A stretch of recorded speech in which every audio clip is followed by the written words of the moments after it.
Students, welcome to lecture number 2 of liquid solutions. इस lecture में हम स्टार्ट करेंगे with the topic vapour pressure. Lecture number 1 में हमने कंसंट्रेशन टर्म्स पढ़ लिए हैं, तो आइए हम समझते हैं वेपर प्रेशर का मीनिंग क्या होता है। देखिए, मान लीजिए एक कंटेनर है जिसमें कुछ अमाउंट ऑफ लिक्विड हमने लिया है। अब ये लिक्विड धीरे धीरे वेपर्स में कन्वर्ट होगा, यानी इवापोरेट होगा। कुछ टाइम के बाद इसका कंडेंस होना भी स्टार्ट हो जाएगा।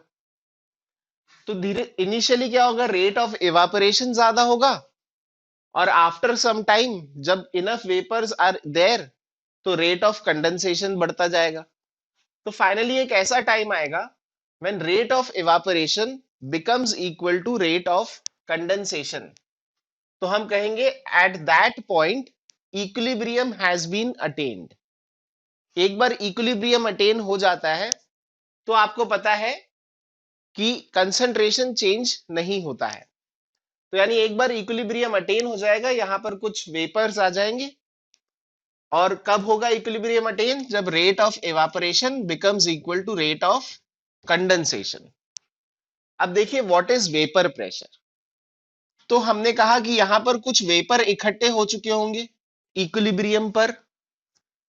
अब इक्विलिब्रियम पर जितने भी वेपर्स हैं वो वेपर्स क्या करेंगे, इस लिक्विड के ऊपर कुछ प्रेशर लगाएंगे। सिमिलरली वेपर्स वॉल्स पे भी प्रेशर लगाएंगे। तो ये जो लिक्विड के वेपर्स हैं जो इस लिक्विड पे और वॉल्स पे प्रेशर लगाते हैं, उस प्रेशर को हम क्या कहते हैं? उस प्रेशर को हम कहते हैं वेपर प्रेशर ऑफ लिक्विड। तो let us look at it. पहले तो इक्विलिब्रियम कब अटेन होगा? जब रेट ऑफ इवापोरेशन और रेट ऑफ कंडेंसेशन सेम हो जाएगा। फिर एक बार इक्विलिब्रियम अटेन हो गया, at this point the pressure exerted by the vapors of the liquid on the surface of the liquid and the walls of the container is called as vapor pressure. अब vapour pressure में ये कुछ question हमारे सामने आते हैं। Does vapour pressure depend on volume and shape of container? कि हमने बड़ा कंटेनर ले लिया या छोटा कंटेनर ले लिया, शेप ऑफ कंटेनर की मोटा कंटेनर है या पतला कंटेनर है, या फिर अमाउंट ऑफ लिक्विड पे कि अगर आपने थोड़ा सा लिक्विड ले लिया या ज्यादा लिक्विड ले लिया तो क्या वेपर प्रेशर चेंज हो जाएगा? तो अब इन क्वेश्चंस का आंसर हम करेंगे using the concept of equilibrium. आप इक्विलिब्रियम कांस्टेंट कांस्टेंट का कंसेप्ट रिकॉल करिए। देखिए, यहां पर इक्विलिब्रियम किस किस के बीच में है? लिक्विड और वेपर के बीच में इक्विलिब्रियम है। अब इस इक्विलिब्रियम का कुछ इक्विलिब्रियम कांस्टेंट होगा, केपी। अच्छा, केपी क्या होता है? केपी यूजुअली हम केपी किस तरह से लिखते हैं? Pressure, partial pressures of product upon partial pressures of reactants. पर यहाँ पे रिएक्टेंट क्या है? एक लिक्विड है, तो इसका प्रेशर तो आएगा नहीं केपी में। तो आप केपी को सिंपली क्या लिख लोगे? KP is equal to pressure of the vapours.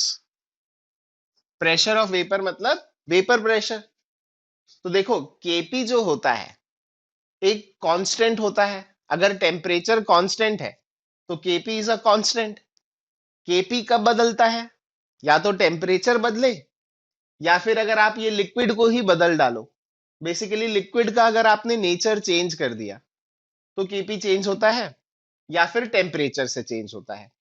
अगर टेम्परेचर कांस्टेंट है, लिक्विड भी वही है, लिक्विड आप चेंज नहीं कर रहे हो और वो एक किसी फिक्स्ड टेम्परेचर पर वो लिक्विड रखा हुआ है, तो केपी की वैल्यू क्या होगी? कांस्टेंट। और केपी कांस्टेंट होगा मतलब वेपर प्रेशर भी क्या होगा? Constant.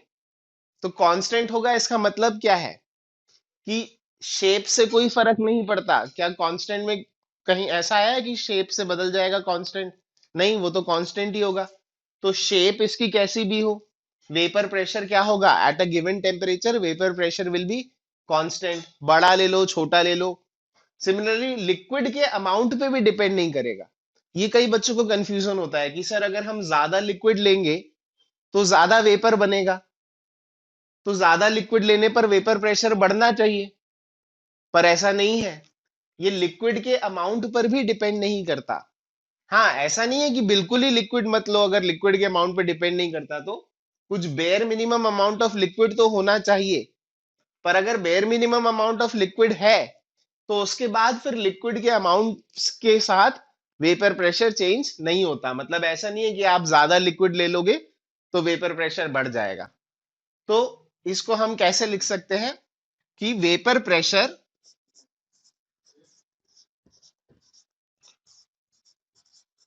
Of a liquid is constant at a given temperature.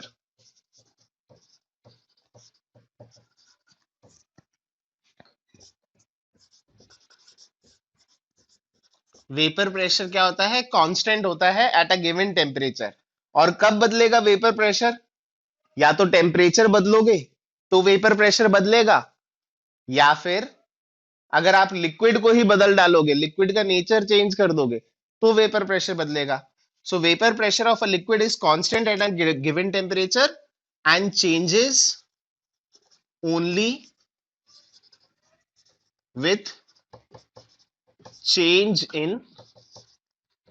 temperature or nature of liquid। Nature of liquid से मतलब क्या है कि अगर आपने लिक्विड चेंज कर दिया, मान लो वाटर की जगह इथाइल अल्कोहल डाल दिया, तो ऑब्वियसली वेपर प्रेशर चेंज होगा। किस तरह से चेंज होगा वो हम और सोचेंगे आगे जाके। पर इन दो चीजों पर ही डिपेंड करेगा वेपर प्रेशर। जैसे वाटर का वेपर प्रेशर रूम टेम्परेचर पे अप्रोक्सीमेटली 25 टॉर होता है, तो 25 टॉर होता है तो 25 टॉर ही आएगा। अब आप थोड़ा सा वाटर ले लो या ज्यादा वाटर ले लो, छोटा कंटेनर ले लो या बड़ा कंटेनर ले लो, वाटर का वेपर प्रेशर 25 टॉर आएगा, मतलब 25 टॉर ही आएगा। अप्रोक्सीमेटली 25 टॉर जितना भी आता है उतना ही आएगा। So it will change only if temperature is changed. अगर आपसे पूछे अच्छा टेम्परेचर बढ़ाएंगे तो वेपर प्रेशर बढ़ेगा कि कम होगा? देखो, टेम्परेचर जब चेंज होता है तो केपी चेंज होता है, और केपी चेंज होता है मतलब वेपर प्रेशर चेंज होता है। और केपी का वेरिएशन टेम्परेचर के साथ आपने 11th क्लास में पढ़ा है, van't Hoff equation ln k2 by k1 is equal to minus delta H by R 1/T2 minus 1/T1। ये इक्वेशन पढ़ी है ना? और वेपराइजेशन बेसिकली एक एंडोथर्मिक प्रोसेस है। तो एक तरह से आप ये कह सकते हो कि जब टेम्परेचर बढ़ेगा तो के की वैल्यू बढ़ेगी, लीनियरली नहीं बढ़ेगी, कुछ एक्सपोनेंशियली बढ़ेगी, कुछ इस तरह से बढ़ेगी।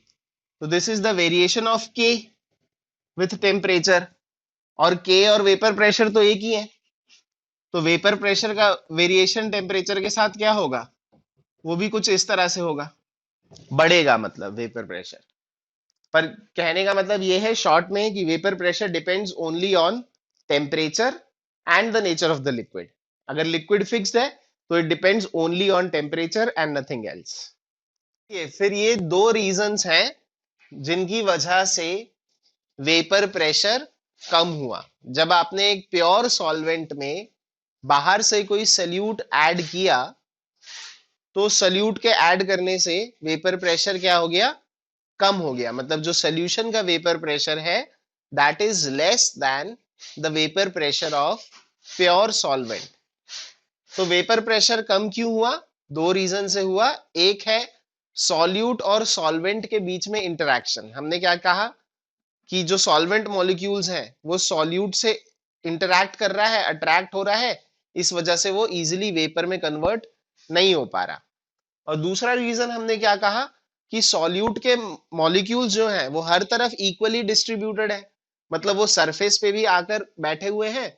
इसलिए वो क्या कर रहे हैं, जो सरफेस पे जो सॉल्वेंट मॉलिक्यूल्स हैं उनकी संख्या को कम कर रहे हैं, क्योंकि वो खुद वहां आ गए हैं। तो जो वोलाटाइल चीज है वो चीज कम हो गई है सरफेस पे, यानी कम वेपर्स बनेंगे। तो ये दो रीजंस हैं वेपर प्रेशर के कम होने की वजह से, कम होने के लिए ये दो रीजंस रिस्पॉन्सिबल हैं। अब देखिए, जो फर्स्ट रीजन है सॉल्यूट और सॉल्वेंट में इंटरैक्शन, जैसे अगर मैंने आपको बोला कि NaCl हम डाल सकते हैं, शुगर डाल सकते हैं, कोई और नॉन वोलाटाइल सल्यूट ले लीजिए, मान लीजिए NaCl जैसा LiCl ले लीजिए। तो अब बात यह है कि मान लो सबके 10-10 ग्राम आपने डाल दिए, तो इनमें से कोई आयन तो ऐसा होगा जो वाटर से ज्यादा अट्रैक्शन रखता होगा। जैसे Li+ छोटा है, Na+ बड़ा है, तो छोटा होने की वजह से water is more attracted towards Li+ rather than Na+। तो अगर वाटर Li+ की तरफ ज्यादा अट्रैक्टेड है, तो जो वेपर प्रेशर में रिडक्शन आएगा वो LiCl में ज्यादा आएगा। तो हम ये नहीं चाहते हैं कि इसके नेचर से कोई फर्क पड़े। हम तो ये चाहते हैं कि 10 ग्राम डालने पर इक्वल ही फर्क पड़े, मतलब it should be independent of the nature of the solute. हमें सिर्फ सल्यूट के अमाउंट से मतलब रखना है। हम ये नहीं चाहते हैं कि उसका नेचर इन्फ्लुएंस करे हमारे थ्योरी को। तो इसके लिए अब हम क्या करते हैं कि we take very very dilute solutions. अगर आप बहुत डाइल्यूट सॉल्यूशन लोगे, बहुत डाइल्यूट सॉल्यूशन मतलब कि मान लो आपने सबके 10-10 ग्राम ले लिए, पर वॉल्यूम कितनी ले ली, 10,000 लीटर वॉल्यूम ले ली, तो 10,000 लीटर में सिर्फ 10 ग्राम NaCl डाला, या 10 ग्राम शुगर डाला, या 10 ग्राम LiCl डाला। तो अगर सॉल्यूट का अमाउंट इतना कम है, तो उनकी वजह से, उनके नेचर की वजह से जो वेपर प्रेशर में रिडक्शन हो रहा है वो लगभग सेम ही होगा। तो अगर आप बहुत ही ज्यादा डाइल्यूट सॉल्यूशन ले लेते हैं, तो उनका नेचर पे डिपेंड नहीं करता है।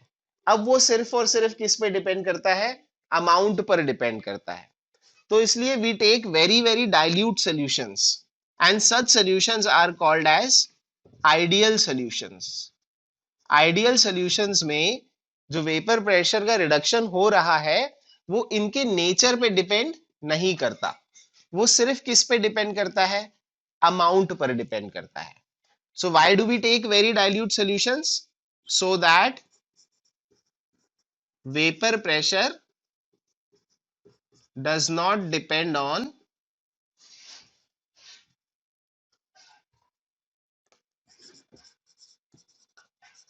nature of solute, but only on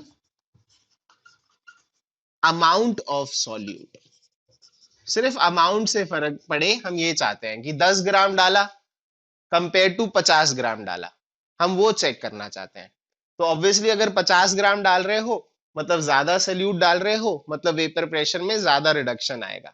हम ये नहीं देखना चाह रहे कि इसका 10 ग्राम डाला और इसका 50 ग्राम डाला, हम वो डबल डबल कंफ्यूजन नहीं लाना चाह रहे हैं। हम चाह रहे हैं कि vapour pressure should be independent of, it should not depend on the nature of solute but only depend on the amount of solute। तो वो सिर्फ अमाउंट पर डिपेंड करे सॉल्यूट के लिए, इसलिए हम कैसे सोल्यूशन लेते हैं, we take very dilute solutions. अगर बहुत ही डाइल्यूट सॉल्यूशन होगा तो इसके 10 ग्राम लो, इसके 10 ग्राम लो, इसके 10 ग्राम लो, उनके नेचर से फर्क नहीं पड़ेगा। Such solutions are called as very dilute solutions और आइडियल सॉल्यूशंस। कहता क्या है राउल्स लॉ, सबसे सिंपल वे में क्या कहता है, वो ये कहता है rate of evaporation is directly proportional to the number of solvent molecules present per unit area on the surface. तो ये तो कॉमन सेंस है ना, ये तो आप भी कह सकते हो। देखो अगर कंटेनर है, कंटेनर में एक तो सॉल्वेंट है और एक सल्यूट है। सल्यूट कैसा है, नॉन वोलाटाइल। तो सल्यूट ने खुद तो कुछ वेपर बनाने नहीं है, वेपर किसने बनाने हैं, सॉल्वेंट ने बनाने हैं। तो सॉल्वेंट के मॉलिक्यूल जितना ज्यादा होंगे सरफेस पर, सॉल्वेंट के मॉलिक्यूल जितना ज्यादा होंगे उतना ज्यादा रेट ऑफ इवापोरेशन होगा।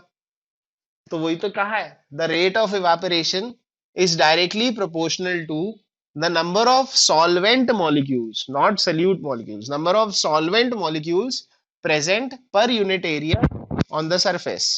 या फिर अगर इसको हम इस तरह से लिख लें कि rate of evaporation is proportional to number of solvent molecules per unit area on the surface. अब हम आगे राउल्स लॉ को और समझें। तो अभी तक बहुत सिंपल वे में मैंने राउल्स लॉ को आपको डिफाइन किया है। राउल्स लॉ क्या कहता है? Rate of evaporation is directly proportional to number of solvent particles per unit area on the surface। Surface पे solvent molecules per unit area जितने ज्यादा होंगे, रेट ऑफ इवापोरेशन उतना ज्यादा होगा। अब मैं देखो क्या कह रहा हूं, मैं कह रहा हूं the number of solvent molecules in unit area on the surface, of the surface नहीं लिखना चाहिए, सरफेस पर है ना, तो इन unit area on the surface is directly proportional to the mole fraction of the solvent in solution। कहने का मतलब ये है कि पूरे सॉल्यूशन में सॉल्वेंट का मोल फ्रैक्शन जितना ज्यादा होगा, सरफेस पे भी उतना ही ज्यादा होगा, क्योंकि वो तो होमोजीनियस सॉल्यूशन है। तो जितना ज्यादा सॉल्वेंट का मोल फ्रैक्शन है, उतना ही सॉल्वेंट के पार्टिकल्स सरफेस पे ज्यादा है। तो हम कह सकते हैं फिर से, the number of solvent molecules in unit area on the surface is directly proportional to the mole fraction of the solvent in solution. जितना ज्यादा मोल फ्रैक्शन सॉल्वेंट का, उतने ज्यादा बेसिकली मोल्स सॉल्वेंट के ज्यादा हुए मोल्स, और सॉल्वेंट के मोल्स अगर सोल्यूशन में ज्यादा है तो सरफेस पे भी ज्यादा होंगे। तो मोल फ्रैक्शन को हम कैसे लिख सकते हैं? ये एक्स ऑफ सॉल्वेंट से। तो अब मैं इसलिए मैं क्या लिख सकता हूं? Rate of evaporation, so therefore the rate of evaporation is directly proportional to mole fraction of solvent। पहले क्या लिखा था? It is directly proportional to number of solvent particles per unit area on the surface, और जितने ज्यादा solution में होंगे उतना ही ज्यादा सरफेस पे भी होंगे। तो इसलिए मैं क्या कह सकता हूं? Rate of evaporation is proportional to mole fraction of solvent. Mole fraction of solvent अगर ज्यादा है, मतलब सोल्यूशन में सॉल्वेंट की भागीदारी ज्यादा है। तो इस तरह से लिख सकते हैं। फिर इसको हम कैसे लिख दे रहे हैं? Rate of evaporation is equal to K into mole fraction of solvent, where K is constant of proportionality. तो हमने बात कर ली रेट ऑफ इवेपोरेशन की। क्या हमने समझा? Rate of evaporation will depend on mole fraction of solvent. याद रखिए, हम सोल्यूशन की बात कर रहे हैं, यानी सॉल्वेंट भी है और सल्यूट भी है, दोनों मिक्स करे हैं, सोल्यूशन की बात हो रही है। पर सोल्यूशन में से रेट ऑफ इवेपोरेशन किस पे डिपेंड करेगा? सिर्फ मोल फ्रैक्शन ऑफ सॉल्वेंट पर। अब हम बात करते हैं रेट ऑफ कंडेंसेशन की। तो देखिए, rate of condensation is directly proportional to the vapour pressure of the solution. फिर से देखो, सोल्यूशन की बात हो रही है, प्योर सॉल्वेंट नहीं है। सॉल्वेंट में हमने सोल्यूट मिला के रखा है, तो इसलिए वेपर प्रेशर किसका है? पूरे सोल्यूशन का है। वैसे सोल्यूशन में सोल्यूट तो नॉन वोलेटाइल है, पर फिर भी हम क्या लिखेंगे? पूरे सोल्यूशन का ही वेपर प्रेशर बोलेंगे उसको, क्योंकि जो चीज है वो क्या है? वो सोल्यूशन है ना। तो क्या कह रहा है? Rate of condensation is directly proportional to the vapor pressure of the solution, because more the vapors, more will be the condensation। सही है ना? जितना ज्यादा वेपर प्रेशर है, यानी जितने ज्यादा वेपर्स हैं, उतने ज्यादा रेट से वो कंडेंस होगा। तो इसलिए हम सिंपली क्या लिख सकते हैं? Rate of condensation is proportional to vapour pressure of solution. या फिर आप क्या लिख सकते हो? Rate of condensation is equal to some K dash into P S. ये पी एस किसके लिए स्टैंड कर रहा है? वेपर प्रेशर ऑफ सोल्यूशन के लिए। ये अभी बार बार ये पी एस वर्ड इस चैप्टर में मिलेगा। पी एस का मतलब क्या है? Vapour pressure of solution. So हम क्या लिख सकते हैं? Rate of condensation is equal to some K dash into P S. अब जब इक्विलिब्रियम आ जाएगा, तो रेट ऑफ इवापोरेशन और रेट ऑफ कंडेंसेशन क्या हो जाते हैं? इक्वल। तो आइए अब उसको लिखते हैं। जब इक्विलिब्रियम अटेन हो गया तब rate of condensation is equal to rate of evaporation हो जाएगा। और रेट ऑफ कंडेंसेशन किसके बराबर था? जस्ट अभी हमने लिखा के dash into vapour pressure of solution PS. और रेट ऑफ इवापोरेशन किसके बराबर था? के into mole fraction of solvent. तो यहां से देखो मुझे क्या रिलेशन मिला। मुझे मिला P S is equal to K upon K dash into mole fraction of solvent. यहां तक ठीक है? ये पीएस किसके लिए स्टैंड करता है? PS stands for vapour pressure of solution. पहले सिर्फ अगर सॉल्वेंट था, सॉल्वेंट में आपने सल्यूट मिला दिया तो सोल्यूशन बन गया। तो this is the vapour pressure of solution. Vapour pressure of solution क्या होगा? सम के by K dash which is a constant into mole fraction of solvent. अब ये के बाय के डैश को हमें हटाना है। तो देखो हम क्या करेंगे। जब अगर मोल फ्रैक्शन ऑफ सॉल्वेंट 1 के बराबर है, कह लो when mole fraction of solvent is equal to 1, मतलब अगर इसका मोल फ्रैक्शन 1 है यानी सॉल्यूट तो है ही नहीं। तो जब मोल फ्रैक्शन ऑफ सॉल्वेंट 1 है मतलब ये क्या है? ये प्योर सॉल्वेंट ही है, ये सोल्यूशन तो नहीं है। तो when mole fraction of solvent is 1, तो उस समय प्रेशर कितना होगा? ये 1 हो गया, तो प्रेशर कितना होगा? के बाय के डैश के बराबर। ठीक है, तो के बाय के डैश की वैल्यू उस समय के प्रेशर के बराबर होगी। किस समय के? जब मोल फ्रैक्शन होगा 1, मोल फ्रैक्शन ऑफ सॉल्वेंट होगा 1। और मोल फ्रैक्शन ऑफ सॉल्वेंट 1 है, मतलब वो क्या है? Pure solvent. तो प्योर सॉल्वेंट के प्रेशर को हम बेसिकली क्या कहते हैं? पी नॉट के बराबर। प्रेशर ऑफ प्योर सॉल्वेंट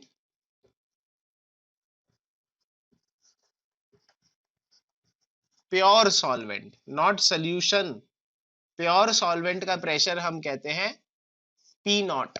ये सिंबल है, ये थ्रू आउट यही सिंबल यूज होगा। कभी भी पी नॉट लिखा है मतलब वो किसका प्रेशर है? प्योर सॉल्वेंट का। कभी भी पीएस लिखा है मतलब किसका प्रेशर है? सोल्यूशन का। तो जब मोल फ्रैक्शन 1 है मतलब वो क्या है? मोल फ्रैक्शन ऑफ सॉल्वेंट जब 1 है मतलब वो प्योर सॉल्वेंट है, मतलब उस समय जो प्रेशर होगा वो प्योर सॉल्वेंट का प्रेशर होगा। मतलब ये पी किसके बराबर होगा? पी नॉट के बराबर होगा। यानी P not is equal to K by K dash हो गया। तो अब के बाय के डैश की वैल्यू पता चल गई, पी नॉट। तो अब हमारा ये इक्वेशन किस में कन्वर्ट हो जाएगा? P S is equal to mole fraction of solvent into K by K dash को क्या लिख देंगे? Into P not. सो ये एक फॉर्म है राउल्स लॉ का, जिसके थ्रू हम क्वेश्चन सिंपली सॉल्व कर लेते हैं। जिन बच्चों को पूरा राउल्स लॉ नहीं समझ में आता, वो इसको याद करके अच्छे से समझ के सिर्फ कंक्लूजन के थ्रू भी आप क्वेश्चन तो सॉल्व कर ही सकते हो, और हम करेंगे भी। पर this whole understanding is also very important. देखिए अभी जो हमने इक्वेशन डिराइव करी उसको हम इक्वेशन नंबर 1 कह रहे हैं। क्या थी वो इक्वेशन? पीएस मतलब vapour pressure of solution is equal to x solvent मतलब mole fraction of solvent into P naught मतलब vapour pressure of pure solvent. तो ये जो अभी हमने डिराइव किया इसको हम राउल्स लॉ का मैथमेटिकल एक्सप्रेशन कहते हैं। पर राउल्स लॉ एग्जैक्टली कहता क्या है? वो ये है, ये भी याद रखना है और ये भी समझना है। तो आइए हम समझें what does it say. This states that, ये चीज क्या कह रही है? When a non volatile solute is added to a solvent, जैसे आप एग्जांपल ले लो, नॉन वोलेटाइल सोल्यूट है शुगर, तो when sugar is added to solvent ले लेते हैं वाटर, तो when a non volatile solute, when sugar is added to water, the vapour pressure of the solution, क्योंकि अब सोल्यूशन बन गया ना, पहले तो प्योर वाटर था, शुगर मिलाने के बाद अब वो, उसको हम सोल्यूशन वर्ड बोलेंगे, तो the vapour pressure of the solution decreases, मतलब वो जो प्योर सॉल्वेंट का जो वेपर प्रेशर था उसकी अपेक्षाकृत वेपर प्रेशर क्या हो जाता है, घटता है, एंड इज इक्वल टू, वही जो ये कह रहा है, घट के कितना हो जाता है, and is equal to the product of the mole fraction of the solvent and the vapour pressure of the pure solvent. मतलब ये जो पीएस है वो पी नॉट से छोटा है। कैसे कह सकता हूं छोटा है भाई, कोई भी फ्रैक्शन वन के बराबर होता है या वन से छोटा होता है, तो एट मैक्स पीएस कितना होगा, पी नॉट के बराबर, या फिर पीएस क्या होगा, पी नॉट से कम, some fraction into P naught ही हुआ ना। और पी नॉट क्या था, vapour pressure of pure solvent, और पीएस क्या है, वेपर प्रेशर ऑफ सोल्यूशन। मतलब आप ये कह सकते हो कि सोल्यूशन का वेपर प्रेशर प्योर सॉल्वेंट के वेपर प्रेशर से हमेशा कम होता है। एट मैक्स वो उसके बराबर हो सकता है, पर वो कब होगा, जब मोल फ्रैक्शन ऑफ सॉल्वेंट वन हो जाएगा, मतलब वो सोल्यूशन तो रहा नहीं, वो तो फिर प्योर सॉल्वेंट ही हो गया। यानी सोल्यूशन अगर है तो उसका वेपर प्रेशर हमेशा प्योर सॉल्वेंट के वेपर प्रेशर से कम होता है।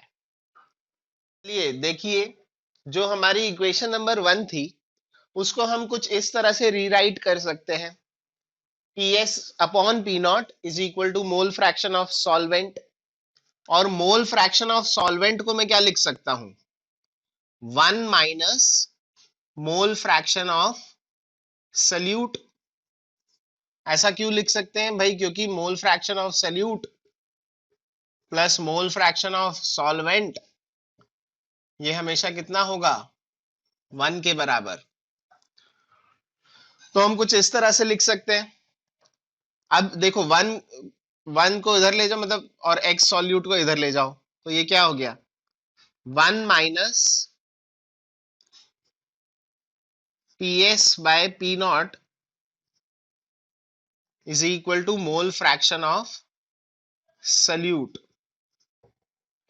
और ये जो one minus P S by P not है, इसको मैं क्या लिख सकता हूं, P not minus P S upon P not. तो वही इक्वेशन वन को ही बस रीराइट किया है, रीअरेंज करा है, और इस तरह का एक फॉर्म बना लिया। सिंपली मैंने एक्स सॉल्वेंट को वन माइनस एक्स सॉल्यूट लिखकर इस तरह का फॉर्म बना लिया। अब देखो, पी नॉट क्या है, vapour pressure of pure solvent, pure solvent का वेपर प्रेशर सोल्यूशन के वेपर प्रेशर से ज्यादा होता है। तो P not minus P S क्या बता रहा है, ये बता रहा है lowering of vapour pressure, vapour pressure कितने अमाउंट से कम हो गया, क्यों कम हो गया, सॉल्यूट के ऐड करने पर वेपर प्रेशर कम हो गया। तो कितने अमाउंट से कम हो गया, इतने अमाउंट से वेपर प्रेशर कम हो गया। और ये रिलेटिव है ना, relative to vapour pressure of pure solvent, तो ये है लोअरिंग ऑफ वेपर प्रेशर, और डिवाइड कर दिया है पी नॉट से, यानी ये हो गया relative lowering of vapour pressure. तो इस पूरी चीज को हम कहते हैं relative lowering of vapour pressure. और relative lowering of vapour pressure किसके बराबर होती है, मोल फ्रैक्शन ऑफ सल्यूट के बराबर। तो मैं as a student I used to remember this form of Raoult's law, ये ज्यादा हेल्पफुल है। इस फॉर्म को याद रखने से ज्यादा हेल्पफुल ये वाला फॉर्म याद रखना है। और इनफैक्ट मैं इस फॉर्म को भी याद नहीं रखकर मैं ये स्टेटमेंट याद रखता था। देखो वो स्टेटमेंट क्या कह रहा है, the relative lowering, the relative lowering of vapour pressure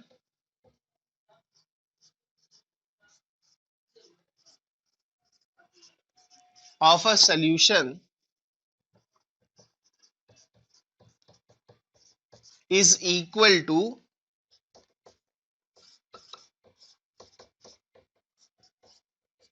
mole fraction of solute।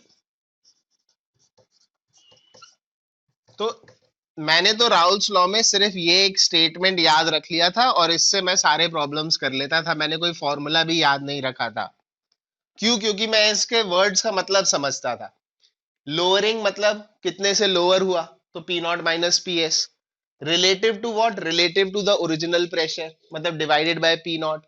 तो ये पूरी चीज क्या हो गई? ये चीज हो गई relative lowering of vapour pressure, and it is equal to mole fraction of solute. तो यही चीज को हम सिंपल इंग्लिश में कुछ इस तरह से लिख सकते हैं, the relative lowering of vapour pressure of a solution is equal to mole fraction of solute. आप ये लाइन याद रख लो और कुछ मत याद रखो, इससे ही आप ये लिख लोगे, और ये लिख लिया तो ये और ये तो एक ही चीज है, तो इसको अलग से तो कुछ याद रखना है, तो ये याद रख लोगे तो ये आप खुद ही लिख लोगे। और ये याद रखने का बेनिफिट क्या है कि कई बार वो क्वेश्चन में ना सब्जेक्टिव टाइप के क्वेश्चन देता है, उसमें वो सीधे relative lowering of vapour pressure is equal to, तो one of your options would be mole fraction of solute, तो वहीं टिक हो जाएगा। तो इस तरह के क्वेश्चंस भी इजीली सॉल्व हो जाते हैं। तो ये भी याद रख लो और ये भी याद रख लो, ये तो ऑटोमेटिकली आप लिख लोगे अगर ये याद रखोगे और इन वर्ड्स का मीनिंग समझ जाओगे तो। So this is about Raoult's law. Hopefully everything is clear to you. If it is not, I will suggest कि आप वीडियो को वापस से देखिए, क्योंकि ये इस चैप्टर का सबसे कॉम्प्लेक्स सा पार्ट है। बाकी ये चैप्टर फिर इजी ही है, it's not that difficult. Today's lecture was a bit hard. उसको आप, मैं रिकमेंड करूंगा एक या दो बार या कभी बाद में फिर से देखिए, 2x स्पीड पर देख लीजिए ताकि जल्दी से हो जाए, पर यू शुड वॉच इट। अब हम एक दो क्वेश्चंस करते हैं, थोड़े सिंपल क्वेश्चंस आज के लिए, और फिर इतना ही, एंड देन नेक्स्ट लेक्चर में हम थ्योरी आगे करेंगे। अब हम एक दो सिंपल प्रॉब्लम्स करते हैं based on what we have learned so far. तो एक बार ये क्वेश्चन आप खुद से अटेम्प्ट करिए, वीडियो को पॉज करिए and then look at the solution. Okay, hopefully you must have done the question. Now I will do the solution. देखिए, 6 ग्राम ऑफ यूरिया, यूरिया कैसा सल्यूट है? Non volatile. 6 gram of urea was dissolved in 9.9 moles of water, और water कैसा solvent है? volatile. If the vapor pressure of pure water is P naught, the vapor pressure of solution is, पहले तो मुझे ये बता दो solution का vapor pressure P naught से बड़ा होगा कि P naught से छोटा होगा? P naught से छोटा होगा। यही हमने इस लेक्चर में देखा है कि सॉल्यूशन का वेपर प्रेशर प्योर सॉल्वेंट के वेपर प्रेशर से हमेशा कम होता है। अब हमें सॉल्यूशन का वेपर प्रेशर निकालना है। देखो, मैं तो तुम्हें वो वाला फॉर्मूला याद करने को कहता हूं, relative lowering of vapour pressure, RLVP। Lowering हो रही है, बड़ा कौन है? पी नॉट, छोटा कौन है? PS। तो ये लोअरिंग हो गई। रिलेटिव लोअरिंग मतलब this thing divided by P not, original pressure. तो ये हो गई relative lowering of vapour pressure, और ये किसके बराबर होता था? मोल फ्रैक्शन ऑफ सॉल्वेंट, नहीं, मोल फ्रैक्शन ऑफ सल्यूट के बराबर। ये याद होना चाहिए। तो मुझे पी नॉट तो दे रखा है, PS पूछा है, बस मुझे क्या निकालना है? Mole fraction of solute. और मोल फ्रैक्शन ऑफ सल्यूट क्या होगा? Moles of solute upon total number of moles, और टोटल मोल्स क्या होंगे? Moles of solute plus moles of solvent.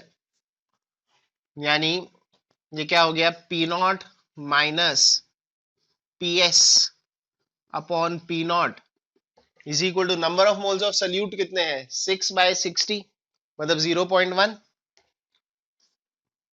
Divided by total moles कितने हो गए 0.1 प्लस 9.9, यानी ये कितना हो गया 10, यानी 0.1 बाय 10, तो ये कितना हो गया 1 बाय 100।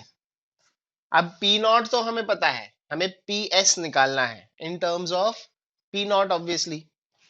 तो इसको सॉल्व कर दो, ये क्या हो गया 1 minus P S by P not is equal to 1 by 100, इधर ले गए तो ये क्या हो जाएगा 99 by 100 is equal to P S by P not, और पी एस कितना आ जाएगा, इसको सॉल्व कर लो, पी एस कितना आ गया 99 अपॉन 100 इंटू पी नॉट, यानी पी एस कितना आ गया 0.99 into P not. That is the answer to this question.